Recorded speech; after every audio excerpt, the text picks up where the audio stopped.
So full of pork that even Scrooge and the Grinch are happy about it.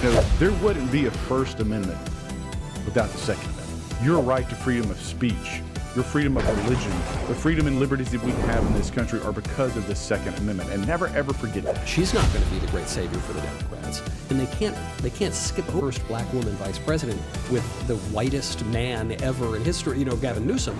It's time that we, the people, take this country back.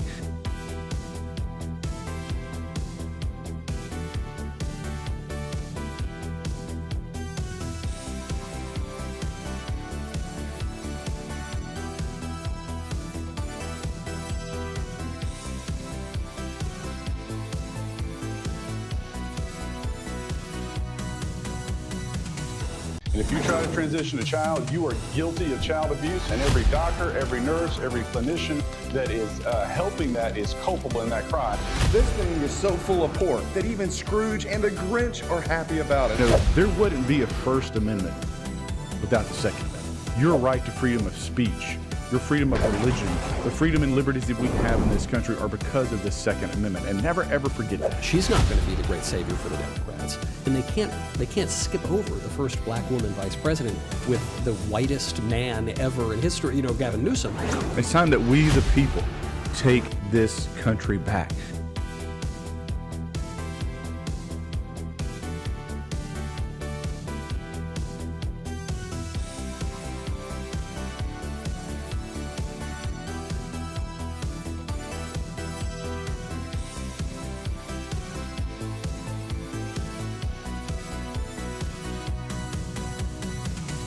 And if you try to transition a child, you are guilty of child abuse. And every doctor, every nurse, every clinician that is helping that is culpable in that crime.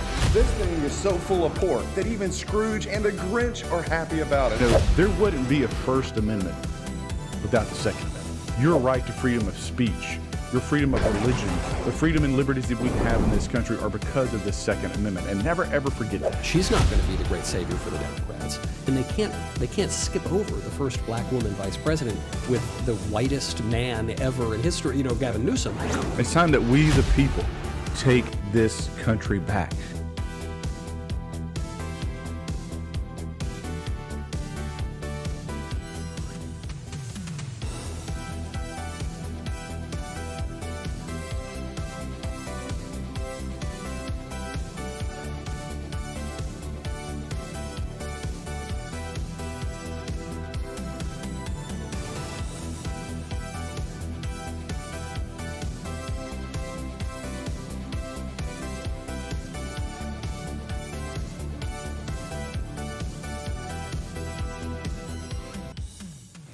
Well, hello and welcome to episode 40 of Restoring the Republic. This is episode MAGA in Memphis. Now, this is the first episode following the assassination of Charlie Kirk, and we'll get to that here towards the end. We'll play a few clips for you. But that being said, there is a lot of ground to cover. We see that the president deployed the National Guard to Washington, D.C. And so what happened? Was it effective? Well, crime has been cut in half. D.C. went almost 2 weeks without a single murder, which by the way, in modern times, since they've been tracking that, had never occurred. Carjackings down 86%. So now you have this template for how you can take back some of these streets, some of these violent streets, some of these violent cities. And on that, you have one of the most violent cities in the United States is actually Memphis. And so, again, a very important topic to talk about. But real quick, the continuing resolution that we're looking at, it's going to be a two-step process. Now, one of the big questions that I have and you will have is after we do this first continuing resolution, which takes us through November 21st, what happens next? And so that's kind of the big debate right now. So we have this funding deadline that occurs on September 30th. So you have to do some sort of funding. Now, look, keep in mind, myself, other conservatives in the House, we always advocate of let's passed the 12 appropriations bills that is quite frankly mandated by Congress and hasn't been done correctly in the last 20, 25 years. And so we keep fighting and pushing for that. But that being said, here we are up against another deadline, and myself and you as conservatives are fighting to get this done, but we still have to do something. So we'll have a continuing resolution. It'll take us to November 21st. And then the next question is, what do we do after that? And so there's some debate back and forth whether or not you do several short-term CRs. Do you do a long-term CR? I would advocate that, hey, how about we get back to regular order, meaning we follow the rules, and that we actually pass all 12 appropriations bills. And what I would say is, and I understand that that's going to be tough. I understand there may be some gnashing of teeth, even within the Republican conference, as to what we pass or don't pass. But that being said, we shouldn't have any breaks until we get it done. That means we don't get weekends and we don't get a week off that we might have scheduled in October or November, and that we work through this process and we get our work done. That's what I advocate for. That's what you asked me to advocate for, and what I continue to work on. So let's get back to Memphis. And so let's be honest. So we have the top 10 most violent cities in the country. Number 1 is Memphis. Number 8 is Nashville. We'll talk about Nashville in a moment, but myself and Senator Marsha Blackburn, we asked the administration, we asked President Trump to send the National Guard into Memphis, right, to secure the city. So in 2024, the violent crime rate was 2,501 per 100,000 in Memphis. Just 2 nights ago, a woman was shot to death in her car in South Memphis. Memphis's murder rate is roughly 4 times higher than Mexico City and 27 times higher than that of Havana, Cuba. And I also looked up at some of the other countries, kind of second world countries that you might see in Central and South America. You're safer in Mexico City, which, by the way, is a bastion of crime. It's not, you're not going on a stroll in the middle of the night in Mexico City, and yet you're safer in Mexico City than you are in Memphis, Tennessee. And so what we asked is that the president, within the confines of the Constitution, send in the National Guard to assist, not take over, but assist law enforcement in securing the streets. And again, I want to underscore, you are more likely to get murdered in the capitals of Peru and Colombia. You're more likely to get murdered in Memphis than you are in those 2 cities. Play the clip. It's just so dangerous that you can't get out of your car. You can't go to the grocery store. You can't go to the market or the service station. So, I want to see the crime stop. And if the National Guard is going to stop the crime, bring them out. So you heard it right there. Bring them on. So this isn't from me. This isn't from just politicians who are trying to score some victory for MAGA. This is a resident who's having to live in a war zone. And by the way, that's just one clip. We've got clip after clip, testimony after testimony of people not only in Washington, D.C., but residents of Memphis saying, thank you. This is long overdue. And literally, you're more likely to get murdered in Memphis than the capitals of Peru and Colombia. I was just in a classified briefing talking about some of the crime rates in these countries, and it's astounding, and yet you're safer there than you are in Memphis. And so, again, let's honor the Constitution. Let's adhere to the Constitution, but there can be the deployment of the National Guard in a secondary role to local communities. And so I applaud the governor of Tennessee and, of course, the president of the United States for taking that initiative. But, hey, I'll say this. Nashville, you're next. Nashville, 1,124 violent crimes per 100,000 people. Now, keep in mind, this is still, they're on the top 10 list, right? Nashville is number 8. So 1,124 violent crimes per 100,000. City officials are claiming that there's a reduction in crime. But let me explain it to you this way. If you have an F minus and this report card, you get an F plus, you're still failing. All right? You're still a disgrace. And so the city of Nashville, your mayor, is a disgrace because he has a failing grade. And so he can brag his you-know-what off that he's doing better, but an F plus is not a passing grade. You're on the worst, one of the most violent cities in America. So instead of fantasizing about me, play the clip.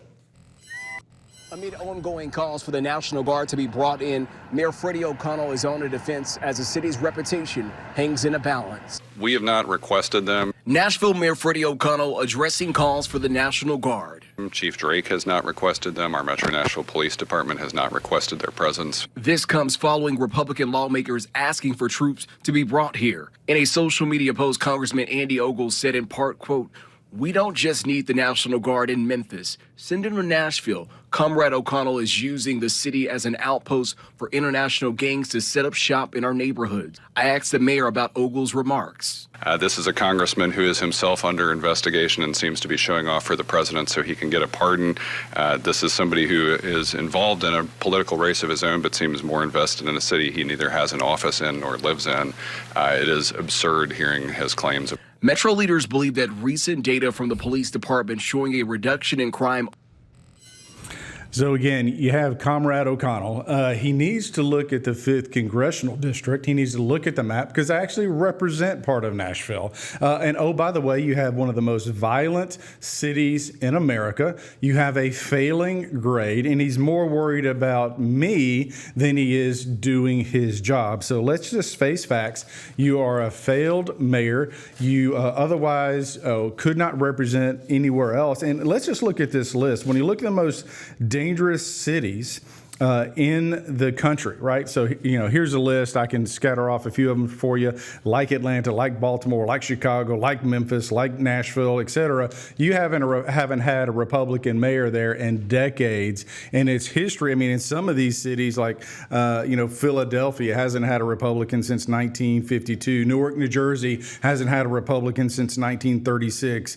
Compton, 1963. Atlanta, 1879. And so what you see is when the left has taken over, when Democrats have taken over, crime has soared. And oh, by the way, yeah, I was targeted by the Biden Justice Department, but that is just another example how the failed administration, the Biden administration, weaponized the government against President Trump. They weaponized it against me. They weaponized it against some of the J6 folks and other conservatives around the country. And we're seeing in some of the committees, like literally hearings this week, where the Biden administration had a list of individuals and a list of organizations, all conservative, that were part of an intentional, targeted campaign by the Justice Department. So this is the Biden administration. This is the truth. And I stand proud of my service that I have to my state, my community, and my country. Now, let's talk about the left for a minute. When you have the radicalized left actively demonizing President Trump, calling him a Nazi, literally calling for violence. You had even Joe Biden said some remarks about him having a target, or should have a target on him. It is the left, the Democrats, are a party of violence. When you look at the transgender school shootings, they're all leftist Democrats. When you look at the shooting of Charlie Kirk, radicalized leftist Democrat. You don't have a bunch of right-wingers. You don't have a bunch of conservatives like myself going around and shooting up schools or taking out people on the public square. It's all Democrats. It's all leftists. That is a fact, period. You can look at the data yourself. Now, let's talk about Murray County Public Defender Esperanza Yanez celebrated Charlie's death across 4 social media posts. One of her posts read, he wasn't just a conservative we disagreed with. He was a fascist organizer who built his career spreading racism, misogyny, homophobia, transphobia, Islamophobia, xenophobia, and anti-immigrant hate. Now, so this is what the left does. If you disagree with them, and by the way, if you are a Christian and you fight for or believe in traditional family values, what they do is they call you names. Because they can't argue with you on principle. They can't argue on your faith. All they can do is cast aspersions at you, try to label you, and that's what they did with Charlie Kirk. That's what they've done to me. That's what they've done to President Trump. And the result has been, and continues to be, violence. So I had a town hall. By the way, those who say I haven't, I just had one. We had about 60 people there. It was an amazing town hall. Also, Antifa showed up. And what did they do? They tried to get into my face. They tried to intimidate me. They tried to imply violence, and I didn't back down because this is our country. We, the people, have had enough of this nonsense. And so, again, Murray County school psychologist has been suspended without pay. So you can disagree. We can disagree. But when you're celebrating murder, I have a problem with that. Is there a clip?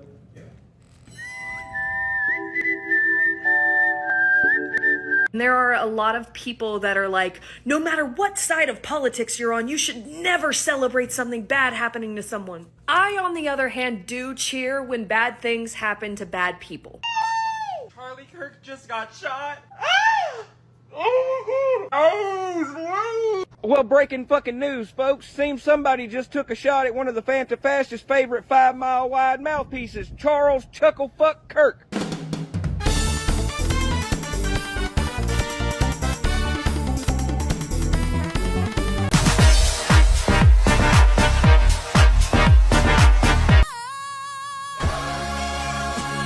I'm not saying she deserved it, but I'm saying God's timing is always right. And goodness knows the wicked's life.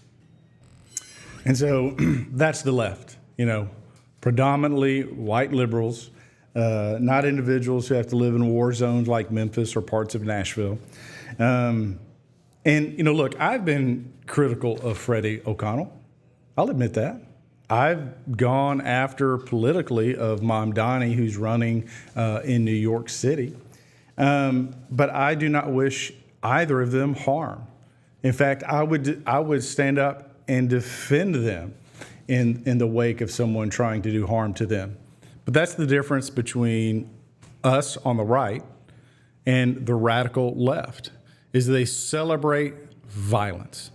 Enough is enough. And oh, by the way, if you are condoning and advocating murder and assassination, you should pay the consequences. Yes, we do have freedom of speech.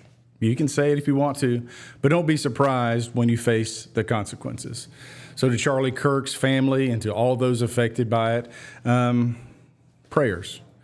We need a country to get back on its knees, our country to get back on its knees and acknowledge and pray to God. That's the way forward. And this notion of violence as being okay is unacceptable. So we have a couple of clips for you of Charlie Kirk. Stand by. Things you got to read the Bible every day. And then finally, if you want to get closer to God, stop doing sinful things. I always laugh. People say, well, I'm not close to God. I was up till 3 a.m. drinking, and, I've been doing weed all day long and watching pornography and eating whatever I want to eat. The flesh dulls the spirit from getting closer to the Almighty. And by the way, this is just good life advice. Mm-hmm. If the flesh dulls your spirit, getting closer to the Almighty. So it's just good life advice. If it makes you feel good in an instant, it's probably bad for you. And a man versus a boy is someone who is able to say no for the things that feel good but aren't good for you over long periods of time. A man versus a boy is someone who's able to have delayed gratification, not go out drinking every night, treat women with honor and respect, stay up late and actually, studying. People were booing, saying not going up, drinking every night. That's fine. But it's like success comes at a certain cost. If you guys want to be average, then, you guys can go be the chief executive officer for, your local Bud Light Club or whatever, right? Instead, if you want to be excellent at something, it means saying no to the flesh, saying no to the things that make you feel good all the time. And our society is highly addicted to pornography, highly addicted to substances, and we wonder why we have the most depressed, anxious, alcohol-addicted generation in history. A lot of these reasons are because of that. So what it means to be a man are a lot of those things, and also standing up against injustice. The most masculine thing you can do is stand up against the injustice and the suffering of others. And this is what bothers me a lot, is that we are called to defend women. We are called to defend women that are being criticized, that are being criminalized, or whatever you say, especially in our marriage. And then finally, we as men are not called to go sleep with like 100 different women. That's BS. Find one woman for your life as a wife, take her as your wife, and have a family with that person. Monogamy takes effort. There is no skill in being, a polyamorous polygamist. In fact, That's a stupid question, dude. That's a dumb question. What is a woman? It's not a trick question. What is a woman? Who identifies as a woman? You can't answer the question with the question. Yeah, define the woman without saying woman. It's a social You're in college paying for an education. What is a woman? How about you talk to someone with media training? Huh? How about you talk to someone? You don't need media training. It's not a trick. Well, yeah, What is a woman? Identifies as a woman. You can't answer the question with the... What are you talking about? It's the college kids of America going hundreds of thousands of dollars into debt who think it's a trick question. You know, so again, you look at Charlie Kirk, he called out truth. And the left will call that hate speech. He called out truth and accountability. Look, I'm not perfect. You're not perfect. But we can do an inventory of our life and say, you know, this is where I can do better. This is where I can do better personally or professionally or in my marriage or with my children. These are the things that you do every single day, and you strive to be better than you were the day before. That's what was Charlie Kirk's message. And yes, he was a person of faith. And so I watched a video of him, and he was talking about it was a young man. He was gay. He was new to the lifestyle, but he wanted to be a conservative. And he asked Charlie Kirk, he said, and I'm paraphrasing, right? You know, what role or what place is there for me as an individual, or he was saying this, that's gay and wants to be conservative? He said, first of all, welcome to the movement. Secondly, if you want to have the moral conversation as a person of faith, that's separate. And so Charlie was speaking truth. The left is offended by that. The left is afraid of that, and they killed him for it. They killed him because they were afraid of truth. Look, Charlie Kirk's murder, his assassination, has woken a sleeping giant. Not since the Japanese bombed Pearl Harbor has the American conscience been awakened. And I think we're going to look back in history of those pivotal moments, those moments that really mattered, that shook a nation to its core. And Charlie Kirk had a right to say what he said, and he did it kindly, peacefully. He was encouraging. He was happy to call out a flaw, not only in his own life, but if someone asked him about theirs. And yet the left wants to demonize and vilify him. So I stand with Charlie Kirk. Just like you, anyone who is a person of faith, believes in truth, I am Charlie Kirk. With that, God bless you, and go fight the good fight. God bless. If you try to transition a child,